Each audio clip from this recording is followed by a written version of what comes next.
A San Pietroburgo, Anna è la moglie dell'ufficiale governativo Karenin, ma la sua esistenza è scossa dalla passione che prova per lei l'assiduo conte Vronsky. Passione purtroppo ricambiata. Questa storia deve finire. Mi fate sentire come se fossi colpevole. Che cosa volete che faccia? Che andiate a Mosca a pregare Kitty di perdonarvi. No, non è questo che volete. Mosca, posso fare anche di meglio. Stasera ho rifiutato una nomina a Tashkent. Posso cambiare idea e non mi rivedrete mai più.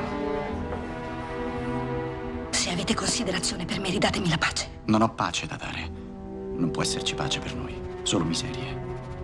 Una felicità più grande. Vostro marito è impossibile.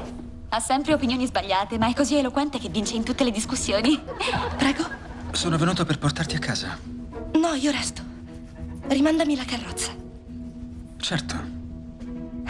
The story with Anna is that she's unable to see what's right in front of her face, and it's the tragedy of her in a way. She's unable to recognize what she has. She always wants something that's just over there.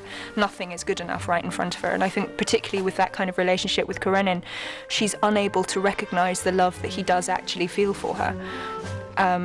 It's not enough, perhaps. She doesn't view it as enough, she's not given enough, but she doesn't think that it's there, and it is.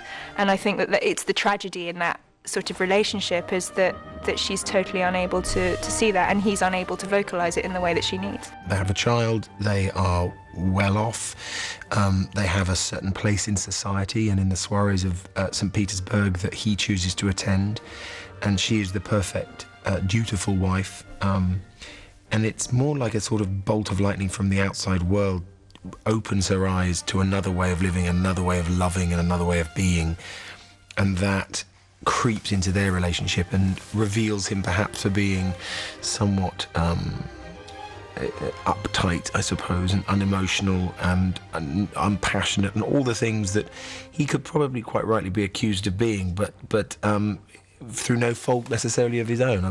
Additata in società come una svergognata, messa in guardia ma al contempo rispettata dal distante marito, Anna dovrà affrontare il costo del sentimento nella società che la circonda. È una vergogna. Tacete, cara, è semplice cortesia. Ci guardano tutti. Lasciateli guardare. Prendetemi il mantello. A che punto siamo arrivati? È un insulto alla decenza. Portatemi a casa. Tacete, vi prego, cara. Ho scambiato solo qualche parola. Anch'io ho qualche parola da dire a persone che non si dovrebbero frequentare. Che sfacciataggine, mettersi in mostra in società come una sbaldrina. But again, when you go back to kind of reading the book and that question over Tolstoy's thoughts about her and all the rest of it, I do think that that's the point. I think ultimately everybody understands her, and even in her madness, you understand how she's got there. And you love her for it and you care about her for it, but that doesn't mean that the behaviour is always nice or innocent, because it isn't.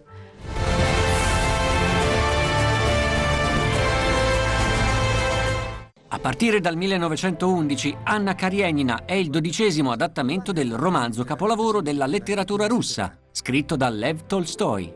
Se ne occupa Joe Wright alla regia, con la sceneggiatura del maestro Tom Stoppard.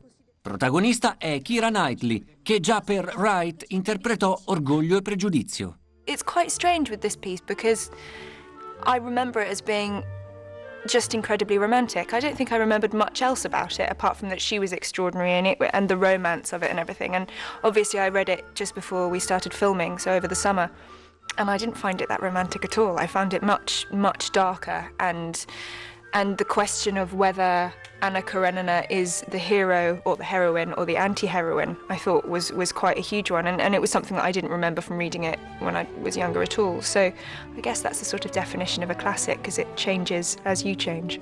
Devo metterti in guardia su una cosa. In guardia a me? È davvero tardi. Desidero metterti in guardia perché potresti inavvertitamente, per disattenzione e leggerezza, dare modo di parlare di te in società. Io non sono un comitato. Ti prego, dimmi ciò che vuoi dirmi. Tu e il conte Vronsky avete attirato l'attenzione stasera. Non ami quando non parlo con le persone, non ami se lo faccio. Non ho notato nulla personalmente, ma ho visto che gli altri l'hanno notato. Considero la gelosia offensiva per te e umiliante per me.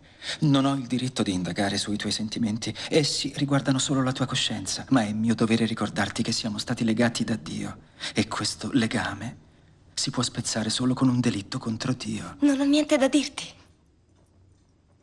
E hai un figlio. E sono stanca. In its own right, here was something that was so rich and so honest and sensitive in what it chose to show and when it chose to show it. You never felt that one character was being isolated as a device to enable another to look better or to understand another situation. Each of them seemed very precisely drawn.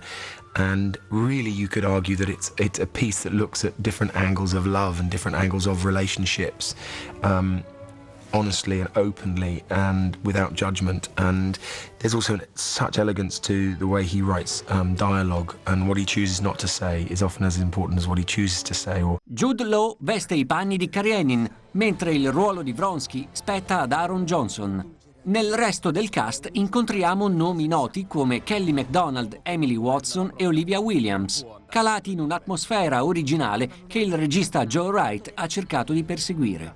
We built this enormous set on Sea Stage at Shepperton, and we built basically this great big sort of 19th century, mid-19th century theatre set. And it became this kind of magical space, really. I decided, and this might be apparent consciously or subconsciously to somebody watching the film, that I would try to do everything the book does when the word love is central.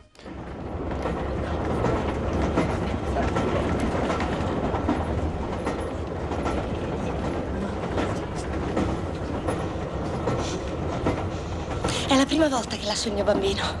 E così? Voi lasciate vostro figlio e io ritorno dal mio. Sono la contessa Vronskaya. Sono stata a Pietroburgo per il battesimo di una nipotina. Mio figlio maggiore ha sposato la principessa Shirkov.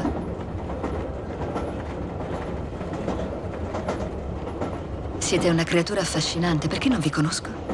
Non sono mai stata molto in società a Mosca. Ma conoscete il mio nome? Ho sentito parlare di voi. Parlare di me, intendete? Ah, l'amore. Era amore. Sempre. I miei figli si vergognavano di me, ma preferisco pentirmi di averlo fatto che di non averlo fatto. Voi? Non lo so.